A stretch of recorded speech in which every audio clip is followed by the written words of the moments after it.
You're listening to Travel Tales with Fergal.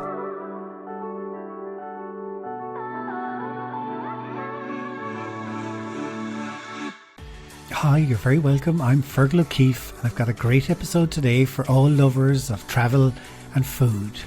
Tipperary is justifiably renowned worldwide for its great food producers. Clonmel has the unusual distinction of being home to Ireland's first authentic Mexican tortilleria. Our guest is CEO of that company, Phil Martin from Blanco Nino, and he talks to us about his love of Mexico, Mexican food. So my first and most obvious question to ask him, why Clonmel? Clonmel certainly is known for its large native population of tortilla makers, or Spanish speakers. But well, maybe it will in another 10 years or so. I guess Blanco Nino, initially the idea wasn't to open up a tortilla factory. The original idea was just to make corn tortillas for my own restaurant, at a restaurant in Dublin. Okay. Still own half the business, but I'm no longer operationally involved. And I was determined basically to make my own corn tortillas. No one else was making them. So I decided basically to go off to Mexico and learn how to make them myself. The name of your company, Blanco Nino. So that's you, isn't it? Am I right in saying that? Yeah, we just didn't want. I didn't want to pretend we were something we're not. There's so many companies that they try to manufacture a story about who they are as a company and whatnot. And it's not something we wanted to do. Like we put on the back of it, at the pack, you've probably seen it. Traditionally Mexican, unexpectedly Irish, which probably sums up quite a lot in it, you know. And I know, look, as I said, Clonmel is not, known for its large Latino population, but I think what we are producing in Clonmel is probably one of the best bloody tortilla chips there is on the planet. And I know that that's a very bold statement, but in terms of just even the ingredients we're using and the lengths we've gone to, it baffles me, having met so many people who make tortilla chips in the US, how little they actually know about the tortilla chip, and just even the ingredients and the different say impacts of using different types of corn and whatnot. We've gone to the ends of the fucking world in terms of trying to just down to like the granularity of the masa, the corn dough, and the steeping time and the temperature of the corn and the type of corn and the salt and every little detail. But we've been working on it for a long time. We had been working on this product for the last 5 years. We've been selling the tortillas into kind of restaurants and bars and hotels across Europe, and thankfully we've gotten a bit of a reputation for being the go-to guys for a quality, premium corn tortilla. And we're always constantly, iteratively improving how we do what we do in terms of the product. So the tortilla chips we now have are kind of the result of kind of 5 years of continuous iteration, really. So no, I know it's probably a bit bold, but in terms of every kind of touch point, from the ingredient itself and the packaging and how we handle and make the tortilla chips and the 3-day process, it's something we're incredibly proud of. I can attest to eating them myself, that the quality of them is way better than anything else I've tasted. I mean, they are spectacular, aren't they? We probably could have done it in a much easier, faster, cheaper way. And it's probably down to my slightly obsessive nature of sorts, but yeah, because even the corn, and unfortunately even in Mexico, you have so many of the tortillerias in Mexico are now buying in kind of corn flour because it's just easier, and they're kind of nearly abandoning the traditional means of cooking, which is the cooking and steeping of the corn overnight in these large vats, and then the volcanic stone grinding of the corn. it's quite a change, and a sad change really, because the difference in quality is just both visually, it's visually apparent, and it's just the crunchability. That's the word, crunchability. Yeah, it's the overnight steeping of the corn that really gets that quality of the flavor and develops the flavor in the corn, that really corny flavor. Again, very sophisticated terminology, but it's the resting of the tortillas then overnight, the following day after. So I'll bring actually through it. So the first day you cook and steep the corn. The next day you basically grind the corn and bake the tortillas, and then that night you rest the tortillas overnight, and then the next day you fry the tortillas. And it's that time in steeping that develops the flavor. It's that time in resting of the tortillas that kind of develops the texture and allows them to be a bit more crunchy and whatnot, and it reduces also the moisture content and just improves the way they kind of crisp up. So there's these kind of parts of the process that just take time to do, and you could, like most manufacturers, as I say, knock it out in between 20 and 40 minutes, but they're rehydrating corn flour. They have like a continuous line from product in to product out. But I just think it's there's a market for that, but it's not what we want to do. We want to do something quite special, and we're pretty determined to. That first trip when you went to Mexico, were you just going out to see the process, or did you think on the way out on that trip that this was what you were going to do?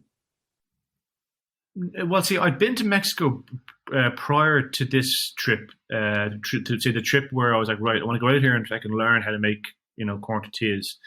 But I was also, I'd been to Mexico, so I was reasonably, not to say familiar. Mexico's a fucking massive country. You can live there your entire life and not be familiar with it. But it's, when I was going out to learn tortillas, I was, set in my head as did I do this. Now, I didn't really know how I was going to do it.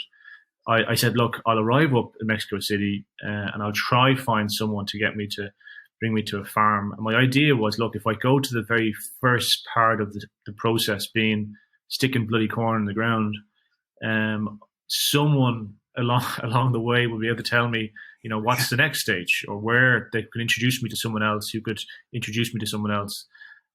Because I knew that if I tried to map it all out, I'd never go anywhere. Whereas if I just started into it and I got at least the first part of it figured out, those guys on the farm would be selling their corn to someone else who would sell to someone else, sell it to Molino, who would sell to a tortilleria or whatnot. So that was my rationale. But when I was going out to learn how to make corn tortillas, I was going out with the idea to do that.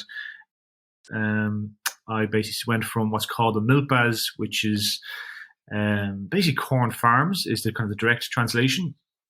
But it's actually quite a lot more than that. Milpas, it's more of a system of agriculture. It's a permaculture. So actually, what a milpa really is, it's where they plant corn, so a seed of corn, generally with a seed of beans or frijoles, and a seed of squash. And basically, the corn grows up, the beans grow around the corn stalk, and the squash keeps kind of the weeds down. So it's a permaculture whereby one plant, say, takes the nitrogen out of the soil, the other one puts it into the soil. But it dates back pre-Aztec times. It's an ancient Mesoamerican agricultural system. Anyway, so went from the milpas to what's called the molinos, and learned how they basically turned that corn into a corn dough through a process called nixtamalisation, which is basically putting corn in a big bloody pot, cooking it in water and a calcium solution, which effectively transforms corn from being relatively indigestible and nutrient rich, but nutrient trapped, into a highly nutritious and bioavailable food good. And as part of that nixtamalisation process as well, after you cook it, you basically carve or grind the corn into a corn dough called masa, using volcanic stones, which I learned along the way how to carve. And then from there to what's called the tortillerias, and learned how they basically turned that corn dough into tortillas and tortilla chips. And kind of having gone through that process from kind of start to, I guess, to finish in terms of how you grow corn through to how do you actually make a tortilla, I quickly realized that it wasn't going to be a case of me just sticking a pot in the corner of the kitchen in the restaurant and hey presto tacos, but really to make proper corn tortillas in a consistent way, in a quality way, I need to open up a tortilla factory to make tortillas for my restaurant. How did you end up opening in Tipperary then? Well, I have a lot of family from Tip, although I'm originally I was born in North County Dublin. We've got a family farm there. But my mum's from Douala, just outside Cashel, so it was kind of, it wasn't too distant of a journey. But my original operations director, who I hired when we were starting the business and brought on board, was actually from Clonmel, and he spotted the facility that we now call home, and it was just perfect. It was a great location, really, in that Clonmel and Tipperary is quite a food, county, and there's a lot of food manufacturers and whatnot. And we just got incredible support from the local enterprise office, the local council. We were just very well looked after. So when we were comparing locations in Dublin and comparing locations in Tipperary, and then there's a few in Kildare as well. Clonmel, between the facility, between it being close to where my operations director was living, and then just the sheer quantity of support and encouragement we got locally, it just became a no-brainer. That trip that you went looking at the tortillerias, had you a love of Mexico, or was it since then that you got your love of Mexico? A love of Mexico, I don't like, it wasn't like I went to the place and I immediately said, this is bloody fantastic, and I loved everything about it. Because there's some very sketchy parts of Mexico. Like I walked down the street in Tijuana once, and there was a guy on the other side of the road walking down with a machete in his hand, and I had to take a double look, and like that's very rare. That's very rare, and like nothing happened. But there is an underbelly of violence, especially in northern Mexico. You have to be very cautious and careful of. But Mexico is the kind of place that the more time you spend there, and the more you learn about it, the more you like it, I find. And so it's not somewhere I went the first time and I said, fuck, this is where I want to spend every moment of my life. It wasn't that. It was very much, initially, it was very, you could say, superficial in me going, this fucking product is fantastic. I love these tortillas. The food is amazing, and it was an enjoyable experience, and it was something I felt that was missing from Ireland, and something I thought I could be, I could be really happy following. And then it's a case of, whether it be going down rabbit holes, learning about Amaranth and Aztec history and religious ceremony and whatnot, to the chilies, it's all of a sudden you just learn about these different things, and you learn how complex they were and the depth of them, and you successfully become more interested in them. But it wasn't. I'd be lying if I said that I loved the place. There's very few things I do. Really, really, really love it. What you're saying there just got me thinking about. I remember when I was doing my J1 and I was in New York and Greenwich Village, having a meal in a Mexican restaurant, and the flavors and the food, it was so different than anything I tasted before. I kind of call it, it's street food, isn't it? It's the real ultimate street food, I would call it. It's often called slow fast food, which is obviously an oxymoron. There's a lot of slow cooking involved, and a lot of product that's kind of prepared in advance, but it can be served out immediately. So you'll have stuff that's made for days. But maybe I mean by street food, even if you're in a restaurant, you use your hands, a lot to eat it, don't you? Yeah, well, that would be one part of it, and I guess the kind of the use of cutlery now is a more recent introduction, really. So it's it is a very hands, full body involvement. when you're consuming it, which makes it great for sharing and great for if you're having people over and whatnot. Just put it all on the table and let everyone jump in by themselves. But it is it's much more hands involved. But there's a lot to Mexican food as well. There's an awful lot of sophistication and a lot more sophistication in Mexican food now, because it often had the badge of being crap nachos piled with 17 inches of crap nacho cheese or cheddar cheese, and it's really, especially when we're over in places like Germany and in Italy. And so Mexican food kind of has that image to a degree still. Now it's coming out of it a lot. There is a bit of an image of Mexican food being cheap and substandard and kind of very fast, but like it can be fast and incredibly good, and it really is. Like I think that it's hard to compare it to many other cuisines in just how nuanced it is and how much diversity there is as well, because it is a country of incredible diversity. And you go to the level of your sea salt is from Mexico, isn't it? You bring it over? Yeah, so I guess look, the company's name is Blanco Nino, which means white boy. So it's we didn't want to pretend to be a second generation Mexican family living in Clonmel. I wanted to highlight the fact myself in particular, slightly probably vitamin D deficient to a degree, or we didn't want to pretend we're something we're not. And a lot of the kind of bigger brands that I'm aware of in the US, they're owned by Anglo Americans as such, and they're calling themselves Casa Herrera and kind of faux Mexican names. Whereas we wanted to highlight that this is who we are. We just happen to be fucking obsessed with Mexican food culture and history, and we just want to do it justice, and we're going to the ends of the world to do it justice.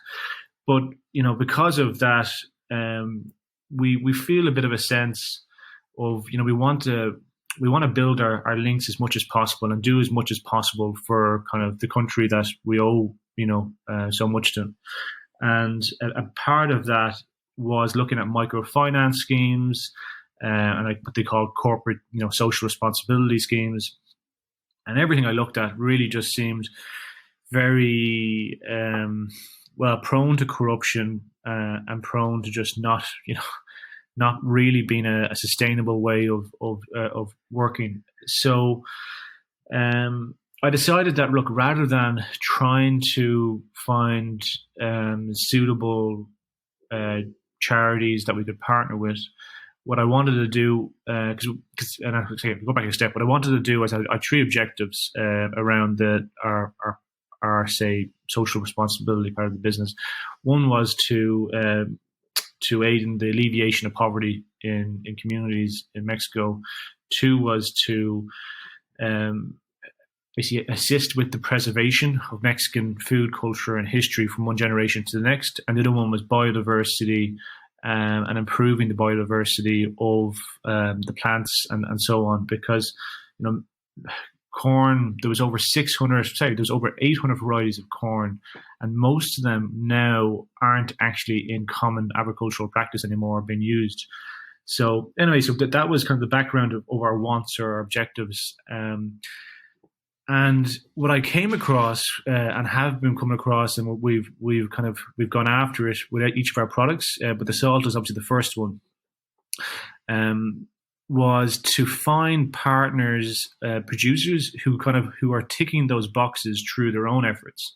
And although we'll pay more for our salt, by working with them, we're meeting those objectives. So the salt company is a fantastic little business in Celestún in the Yucatan, and basically they're a non-for-profit organization, they're a community organization, and basically all of the profit from the sale of the salt goes to the local community who basically harvest the salt in these these mangrove areas just off the Yucatan. But further to that, they're preserving kind of the traditional practices of salt harvesting and whatnot in the area. And they're all from the Mayan community. And part of Transpacio de Maya's objectives is to assist and help in the preservation of the Mayan language, the Mayan traditions, and so on. Because I think people often think that the Mayan, people of sorts have disappeared, but they're not.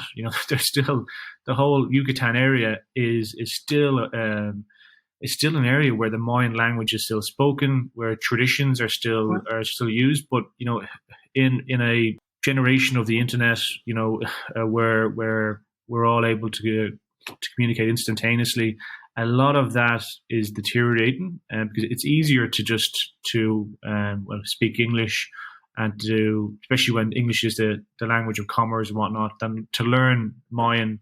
That is probably not that advantageous to your income. In the same way that Irish has been just kind of passed over by so many people in Ireland. They're like, what the hell is the point to learn that bloody language? And it's only when you get a few years down on the clock that you realize how actually important it is, and how important it is to your identity and your sense of self, and your country and everything. So a lot of what they do is they help, or that they fund a lot of local community initiatives to teach, say, language and cultural activities and so on. So, but we've probably made it as kind of hard on ourselves, because we've a pretty high ambitions for each new product we release. So like with the Chilean lime, it's a similar story, and the ancient grain, it's a similar story, and probably, if anything, the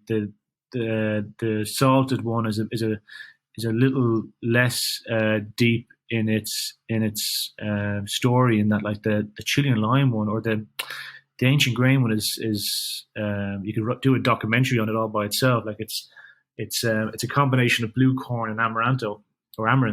And amaranth was fucking banned. Excuse me, the language was banned in Mexico for a long period.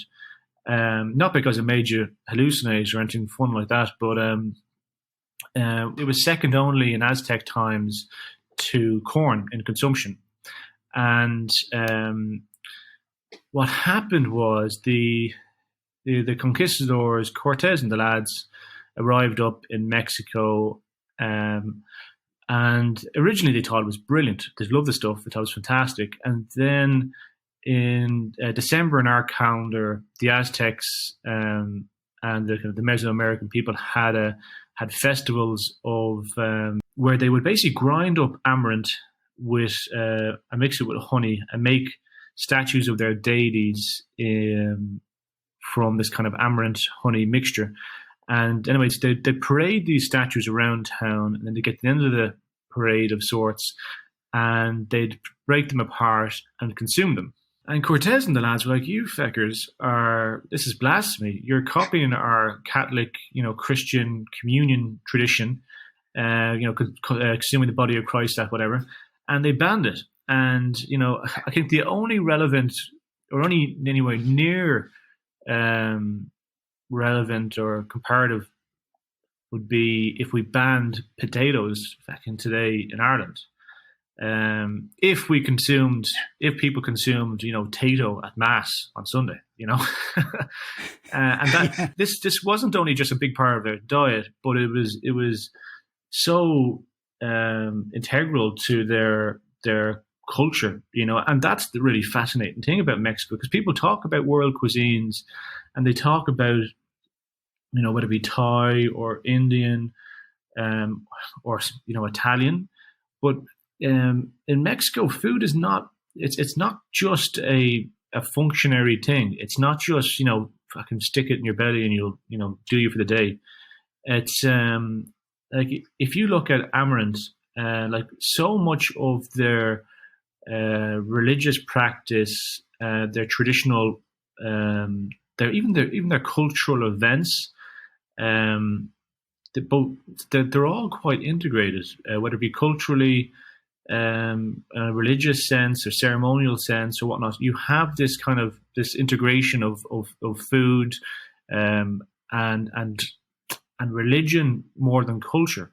Whereas, culture and food is a big thing in France and Italy, but you have deities in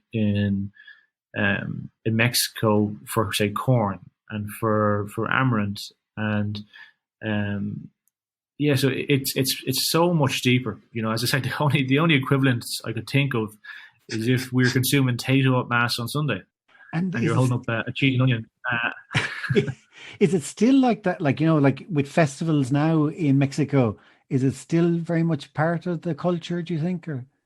I think it is in places like Oaxaca. I think it has that there's reverence there for certain foods, but it's not. It's kind of looked down on, unfortunately, in so many ways. Now it's kind of seen as being backward, which it's sad, really. It's very sad, but it is. It's been, because they look north of the border and they look at the US, and in their lens of the world, the US is what success is. And the US is devoid of culture. And look, I fucking love the Americans. They're a great bunch. In most cases, on an individual basis, they're fantastic people. But it's not a culturally rich place.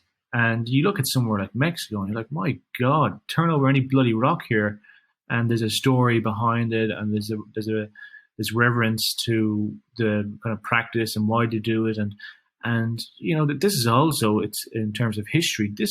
These are people, the Maya, who had mapped out the solar system, well over 1,000 years before we knew fucking where everything was.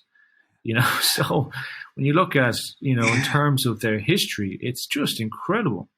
Like there's someone was telling me recently, and I went down a rabbit hole, as I tend to do on occasion, looking at different bits of history and whatnot. But the Maya had their calendar, and it's a very, very famous calendar, and I can't remember the exact date mark of it, but they had figured out what's called the precession of the equinox, which is the wobble of the planet, and it happens. I think I'll be guessing numbers, but we're not guessing numbers, but I think it's something like every 16,000 years there's a precession of the equinox, and it's a slight wobble in the planet, and you're like, the average person lives X many years. How does this society figure that stuff out?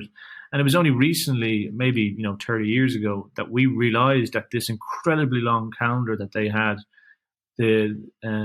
what the actual length of the calendar was actually the precession of the equinox. It was this wobble of the planet that affects, anyway. So just in terms of history and culture, and it's just so far beyond our understanding, and it's just fascinates me. Absolutely fascinates me. Is it like India or France or Italy, with different regions, different types of foods? Completely. So like Oaxaca is probably one of the more famous states. Oaxaca is spelled Oaxaca. You go to a terminal in Los Angeles and you're flying down to Oaxaca, Mexico, and it's Oaxaca. But the way it's pronounced is Oaxaca. But Oaxaca is quite famous in Mexico for being incredibly culinarily diverse and just a lot of different cuisine. But you've quite a big difference in it when you go to the Yucatan, even in Chiapas, which is just north of Mexico. Very different again when you go to northern Mexico. Like you have a lot of wheat in northern Mexican cuisine, which is a more recent thing. But you have a lot of wheat where it's primarily corn, which is consumed in kind of Central and South America, or in Central and South of Mexico. So it is there's vast diversity, and you see that when you go to Mexico City. There's a lot of regional specialty restaurants. And even when I was in Merida in the Yucatan there last year, I was going to visit the salt suppliers, and I was brought to a Yucatecan restaurant, and I was just blown away by just how actually different so much of the ingredients were like even the avocados were closer to mangoes in texture than they were to the avocados we know. Just a completely different texture, absolutely fantastic. Different usage as well. You wouldn't really serve them. You certainly wouldn't make, say, guacamole out of them, but they're great in, say, salads and whatnot. So there's so much regional diversity, and even if you're going into the large markets, the Mercados, they have an incredible amount of just limes of different size and colorings. There's just different uses where, we see one on the shelf and it's the same one we get for everything, but there's a massive diversity in size and even just the sweetness or the acidity of them that you have over there. Because it's just such a bountiful country. It's an incredible diversity of food and what grows in the place. And is there between the big difference between the West Coast and the East Coast? I haven't been to Mexico myself, so that's something I was wondering. I think so, in my opinion. I could just even on a very on just the geography is very different from, say, the Yucatan. It's very different to the West Coast. Oaxaca is quite mountainous. Say the Yucatan is very flat. There's a lot of what they call cenotes, I think, or cenotes. The word. It's basically you have these pools. It's all limestone, and you get these pools into the ground whereby they look kind of like sinkholes, but basically people go jumping into them, and they've like ropes into them. But great day out. But it's a very, very different geography from the West Coast. And then even, you're going up north, you've got a lot of deserts and it's very hot, arid. But yeah, like the Yucatan would be very tropical. It's right beside Guatemala. Oaxaca. Yeah, so that's very, very different. Like it's a very, very diverse geography across Oaxaca. Is there somewhere that you'd recommend, like a resort, if there were, like, or do you have a preference, or is there anywhere that you in Mexico that you'd recommend? There's a lot of people go to places like Oaxaca, and it's for good reason. It is very special. It's a really, really lovely place. There's just something in the air about the place. It's very, it's lovely. There's also a food market in Oaxaca that's just phenomenal. I don't know the history of them. I really must learn or look it up at least. But there's a market or a carne asada market within the food market, which is called November 20th or Market of November 20th. Now it's not just open on November 20th; it's open year round, bar Christmas, I'd imagine. But it's like a butcher's in that's built onto like a fire pit of sorts, and you go through it and you pick out your meat, and then they go and they from all the different vendors, and they go and they cook it, and then they bring it down to you, and then they bring down you can order tortillas or whatever you'd like to go with it, salsas and so on. And it's just absolutely incredible. It's fairly atmospheric as well. Like I'm sure it would probably fail any health and safety test in anywhere in Europe. Like you go in and there's smoke everywhere. Like you probably stick your hand up in the air and it comes down and it's a shade or two darker, just from the quantity of smoke in the air. But it's just, if you're there on at a kind of a reasonable hour in the afternoon and the sun is going down and you have the sun kind of going through the kind of upper windows, through the smoke into the place, it's just, you just kind of sit back and go, this is just incredible, and you've got guys there playing music and everyone's kind of screaming at each other and having a great time. It's just, it's a really special place. But you find that all over Mexico as well. Like there's a lot of that. Like they're very, the markets are really, really unique. It feels like over there, and they're not tourist traps generally. It's where everyone goes and has some food, gets their messages, as we say in Tipperary. But it's definitely somewhere to go. Mexico City, people kind of give out about it, but I think it's bloody great. Like it's absolutely ginormous. It seems like the city's favorite pastime is sitting in traffic, but like it is the diversity of stuff in that city is just incredible. And like one of my favorite meals that I've ever had is from a restaurant in La Condesa. And I say restaurant, it's actually not really a restaurant. It's more of it's a stall within a market just off La Condesa, and it's like a ceviche tostada. And I go there each time, but I have dozens of pictures of the actual tostada, because it's bloody sends you to heaven and back. But it's a perfectly cooked corn tostada, perfectly cooked, and they have ceviche that's been chopped up on top, and it's just again really acidic, beautiful. And then they put like an oily peanut salsa. It's called a matcha salsa, not to be confused with the Japanese green tea, but matcha salsa, and just a right level of kind of heat and nut, and it's just bloody incredible. And the gas thing is that they're like $2, is the price. I think it's like 20 pesos, might be just less than €2. Incredible, absolutely incredible. If you got it in anywhere outside of Mexico, for the quality of the corn you're getting in the tostada, to the fish and the salsa, I'd say you'd be paying 15, 20 euro at least. It's just phenomenal, absolutely phenomenal. So the best of luck with the company. My last question that I ask everybody that I will ask you is, if you close your eyes and take 4 deep breaths, allow yourself to think of your happy place from your travels, where would that be and why? Do you know what? The gas thing is actually it's probably not Mexico. It's probably not Mexico. I did the Camino Santiago there for the first time, not last year, the year before that. So what's that? That is, it's in 17.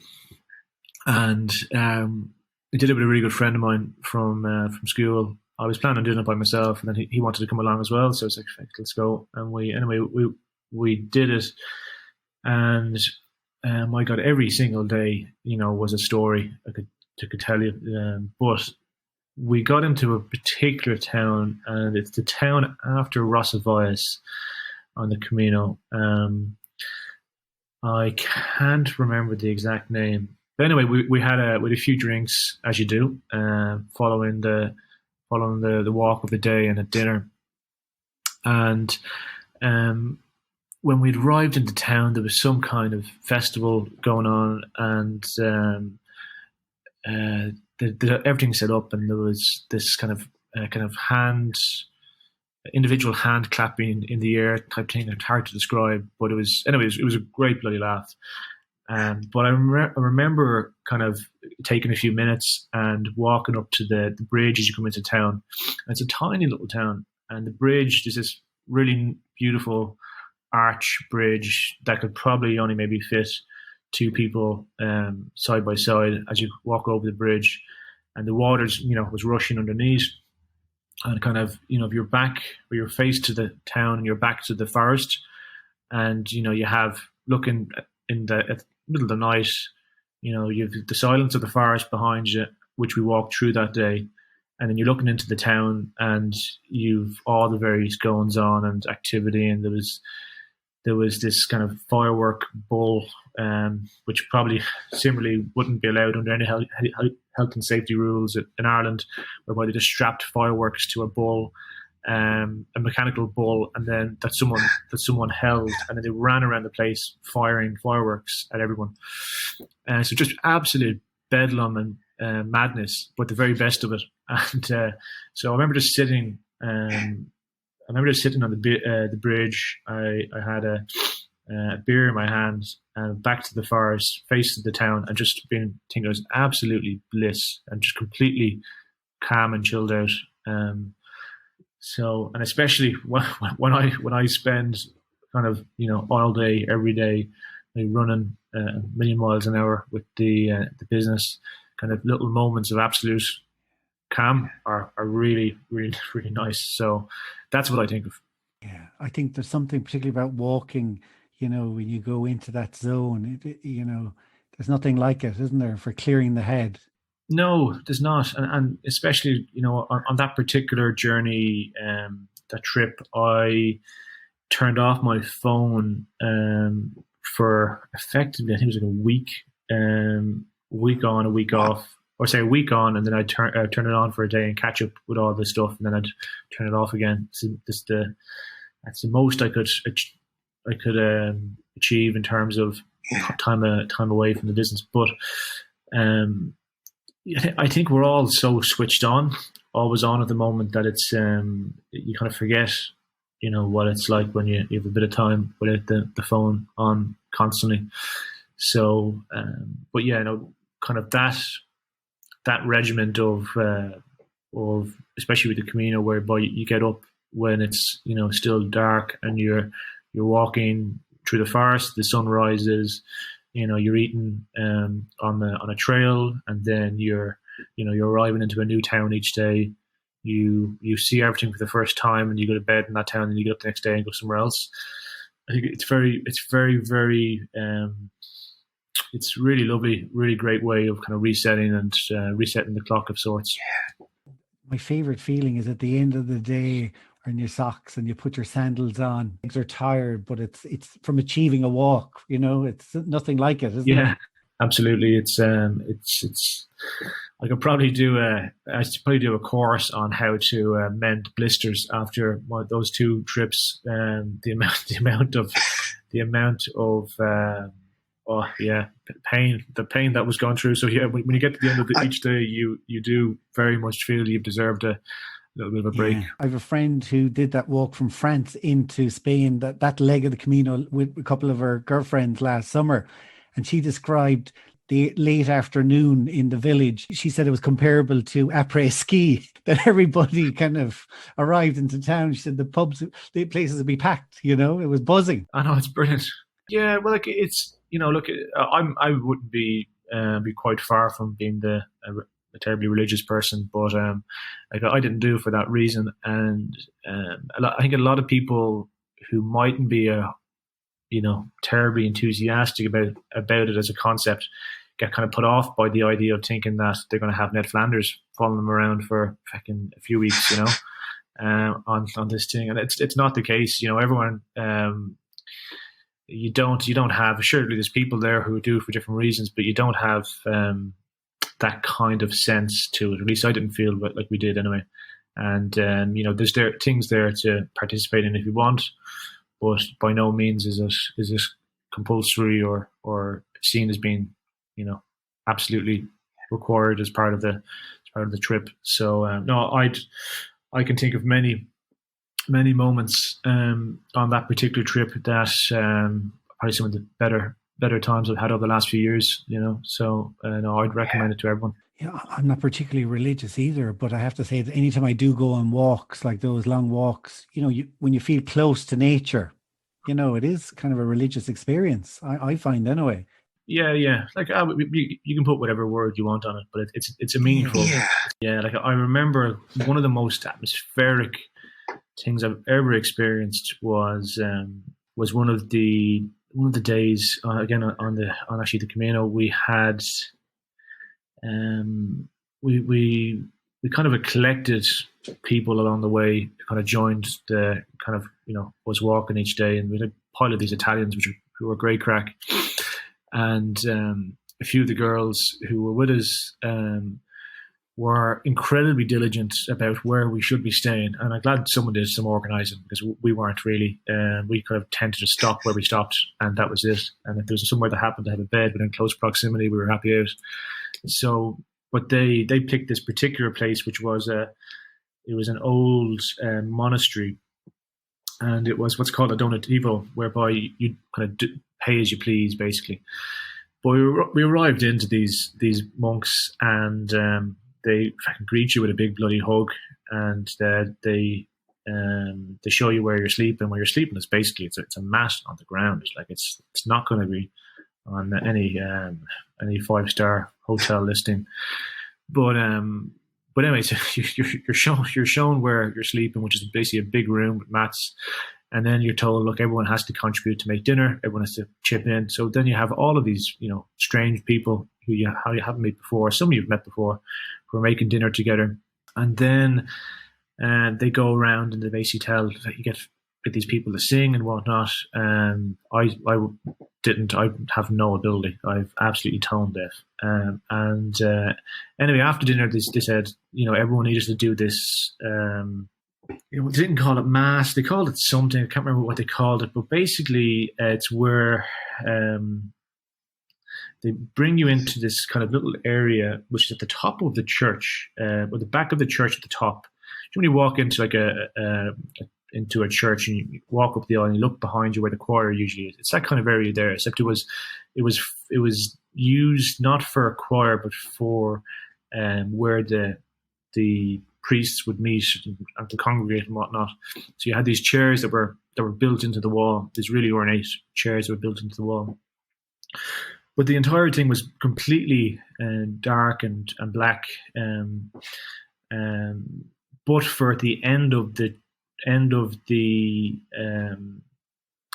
down below, at the end of the aisle, at the top of the church where the altar is the word I was looking for, was covered in candles. So everything is pitch black but with this kind of glimmer of kind of candles down the very end of this vast church. And anyway, they bring everyone in at this area up above, and then they actually lit candles around this kind of center piece. I think it was kind of where they would, I'm not sure what they would do, but it's where they would put books and whatnot.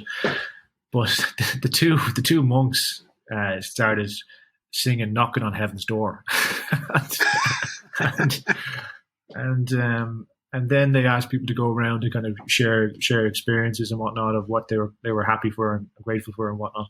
But it was one of the best. Like, my God, like the goosebumps on the back of your neck. This experience, it was just phenomenal. Again, I'm not a religious person, far from it, but like there is moments like that would, that kind of would question certain viewpoints and perspectives. But yeah, incredible. I would ask if you could please subscribe to Apple Podcast so a new episode will appear in your library every week. I would also really appreciate if you could leave a rating and a review, as it helps others to discover this podcast. To find out who's on every Tuesday, please follow me on Instagram and Facebook at Travel Tales with Fergal. Stay safe and keep dreaming of future travels. Travel Tales with Fergal.